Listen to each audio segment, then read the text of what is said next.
So let me start off saying that this is my first formal review of a video game, and I will attempt to be as honest as possible and as short as possible because no one likes to sit through a review. My stance on reviewing is simple. I cannot complete an honest, complete, and factual-based review if I have only played an hour of the game. I can't do it if I've played 10 hours. This, of course, is different on the type of game played. For example, I don't need 15 hours of gameplay in Angry Birds to understand the type of game it is. For this reason, I've chosen not to review a game unless I have completed it or at the very least experienced all of the mechanics and features of the game. So Tomb Raider starts off with a nice short cinematic like many games, showing the main character Lara Croft with an amazing narration by Camilla Luddington. Awesome voice acting. The narration explains why you become a badass and quite a lot of foreshadowing for the game. Shortly after that, the boat gets torn in half and you get washed up on a beach just 100 feet from your friends and other survivors. They can't hear you because of the storm, and then you're kidnapped. And this is where the game starts, and to me, it's a good start. You start off hanging upside down, and you're wrapped up in a cocoon of old rags. And with the help of a few on-screen tips and camera angles, you find you need to set yourself on fire to remove the rags, and fall down in what seems like a suicide attempt into a giant pit with a nice, tall rebar pipe waiting to impale you at the bottom. Not exactly the best start for Lara. This is something the game will do start to finish. It will surprise you with events and shock you quite often. It did for me anyways. And the camera will often show you where you need to go and what puzzle waits for you in the distance. The on-screen tips stick around right until the end because you frequently get new equipment that you need to learn how to use, which is nice. You're surviving and scavenging. Stealing someone's piece of gear is something that realistically I would do in a situation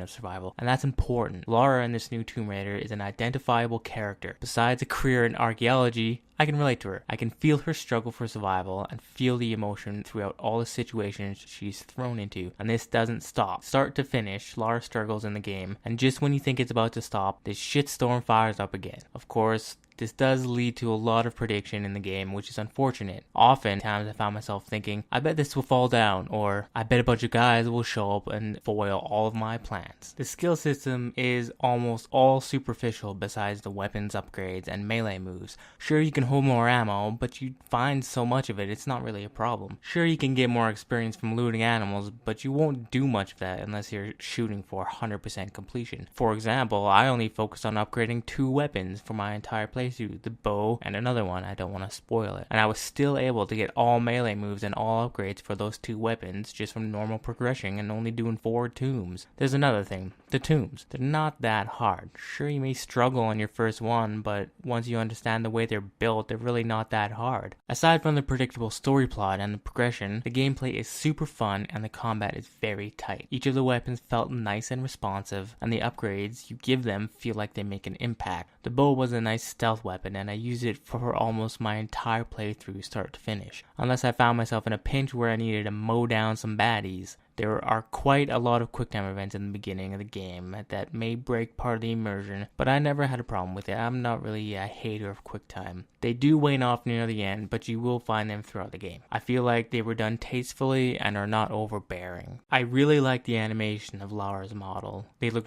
really good to me, and I'm not like a super great game developer guy, but they look nice to me. And the cover system is amazing. When you get near something you can use as cover, Lara will automatically duck beneath it or go beside it. No need to press a button to get into cover. It's very fluid and keeps the combat immersive. The crisp movement and animations make the platforming fun to watch and more fun to perform. Although Lara seems like a superhero out of the box with all the cliffhanging and edge leaning, it was fun to watch. That's the thing though, you spend a lot of this game watching. I played the entire game and I don't really remember much of the actual combat. I remember the moments Lara fell down waterfalls or through an entire forest. I remember falling into a river of blood and crazy zombie cannibalistic prisoners, scaling mountains and zip lining down a radio tower. All of that overshadowed the combat. The enemies all felt forgettable. Actually, as nice as it is, most of the combat is forgettable besides the cinematic events. A lot of the other casts are forgettable too. Offhand, I can remember Lara Croft and Sam, the main characters. The others are all lost to me without the aid of Google. I don't think this is a fault of writing or whatnot. It is, after all, Tomb Raider, a Lara Croft story. But it would have been nice to have better connection to the other characters.